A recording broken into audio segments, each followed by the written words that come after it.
النهارده هنعمل صينية كوسة بالبشاميل طعمها خطيرة يا جماعة. معانا هنا مقدار حوالي من الكوسة، ومعانا هنا بصلاية بقطعها تقطيع صغير كده علشان طبعا لما نيجي نشوحها زي ما انتم شايفين. وبحط هنا مقدار حوالي 2 ل3 من الزيت على البصلاية ونحطها على النار، ونبدأ ان احنا نشوحها تشويحة بسيطة كده. هنحط بقى التتبيلة بتاعتنا البسيطة، ملح، ومعانا برضو فلفل اسمر، ومعانا كمون، ومعانا كزبرة ناشفة.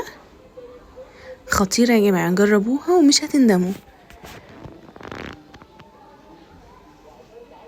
وهنا 7 بهارات، وابدأ ان انا هقلبهم مع بعض زي ما انتم شايفين كده، وياخدوا التشويحة التمام زي ما انتم شايفين. اتشوحت البصلاية، هبدأ ان انا انزل الكوسة بتاعتي واكون مقطعاها حلقات، ولا تخينة ولا رفيعة، في وسط كده زي ما انتم شايفين. وهبدأ ان انا اقلبها مع البصلاية علشان اشوحها مع بعض زي ما انتم شايفين. ان شاء الله تبارك الله اهي كده ابتدت معايا تتشوح. طبعا برضو لسه هسيبها على النار، برضو قبل ما اسيبها هعمل معاكم البشاميل. معانا هنا الزبده، معانا حوالي 3 معالق من الدقيق، زبده او سمنه على حسب اللي عندكم. ومعانا هنا رشه من جوز الطيب، ما تكتروش يا جماعه عشان ما توديش دماغكم في حته تانية. ومعانا هنا رشه من الملح.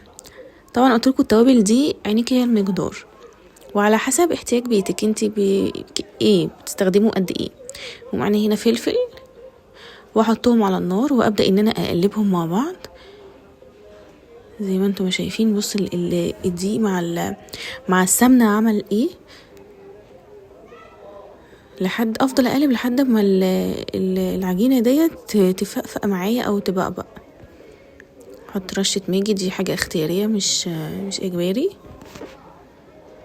وابدا ان انا اقلب برضو.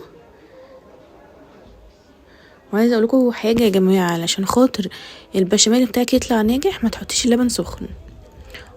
يعني انت كده على النار ما تحطيش اللبن عليه سخن زي ما انتم شايفين كده، لو حطيتيه سخن هتكتل معاكي. وابدا انزل باللبن مره واحده او واحده زي ما انتم شايفين. المفروض ان انا انزل بيه مره واحده، وابدا ان انا اقلب في اتجاه واحد. بصوا ما شاء الله ما تكتلش معايا ازاي. وابدا اقلب. ممكن بقى نضيف حاجات اختياريه، انا عندي هنا هضيف جبنه كريمي، عندك جبنه موتزاريلا، عندك جبنه كريمي، عندك قشطه، على حسب ما انت عايزه. عندك جبنه كيري، على حسب اللي متواجد في البيت واحتياجك برضو، او انت زي ما بتحبي، لان انت اللي بتعملي انت اللي هتاكلي. وابدا هنا بقى الصينيه بتاعتي احط لها رشه زيت وادهنها كويس. يكون عندي انا اللحمه دي كنت معصجاها قبل كده معاكم، وابدا ان انا ادهنها كويس اهو زي ما انتم شايفين.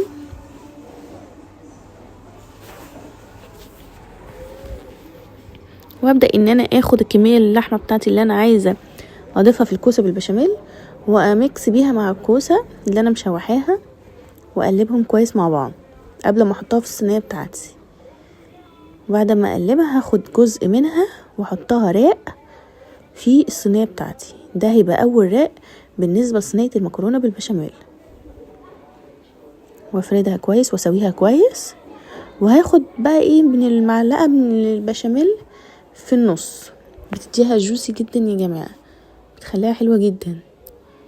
كبشه كده او كبشتين من البشاميل، وابدا ان انا احط الجزء التاني او الرق التاني من الكوسه بالبشاميل في الصينيه